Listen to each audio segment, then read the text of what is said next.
Your ideas are terrifying and your hearts are faint. Your acts of pity and cruelty are absurd, committed with no calm, as if they were irresistible. Finally, you fear blood more and more, blood and time.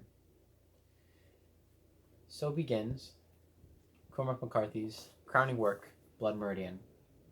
Today I'll be explaining to you what makes this book so effective and why I think you should read it. Everything about Blood Meridian is just brutally efficient. If you ever had any experience with other Cormac McCarthy's works, The Road, No Country for Old Men, those are probably his two most popular, and they were published after this, you will know that the way he delivers dialogue, the way he delivers exposition, is just so raw and punchy. I should note this is a pretty difficult read.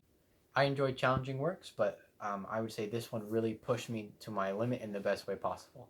I think that this is absolutely the zenith of Cormac McCarthy's abilities as a writer, and in my opinion, as our current greatest living American writer. Some of these passages are just absolutely incredible.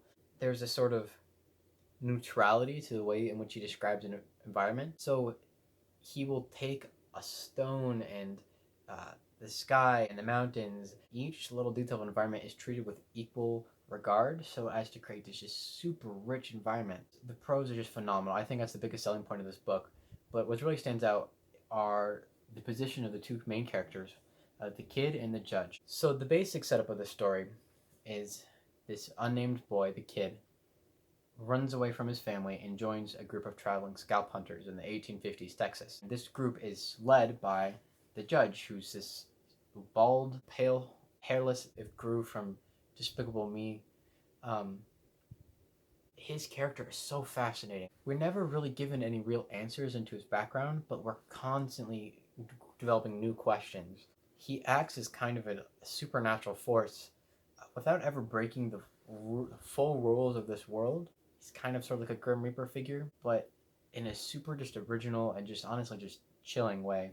Some parts of this book are very long and filled with very flowery prose, but during a moment of action or crisis, Cormac McCarthy quickens the pace, and so the prose becomes just breakneck, and so you have these moments of just, edge of your seat tension, and so the result is a book that is paced just really well. This book is very demanding of its readers. It insists that you have a certain level of patience, but it also delivers these moments of just absolute chaos and madness.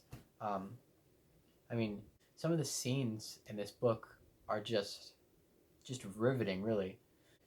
So, what does it all mean? A lot of this book relates back to the American identity, to the ideas of manifest destiny, and this sort of glamorization of the Wild West in the 1850s. Just as in the introduction, we see time and both the character's experience and how we reflect on our past mixed with blood in this just really fascinating way. I think the subtitle of the book actually tells you a lot. The evening redness in the West, sort of double entendre. In this case, redness referring to the racist pre-assumptions about the Native Americans living in this land, and also the blood that was spilt to acquire this land and to forge as part of our history. All things considered, I would call Blood Meridian one of the great American novels and one of the very, very best books to come out of the latter half of the 20th century. I definitely recommend you check it out, and I hope you enjoy.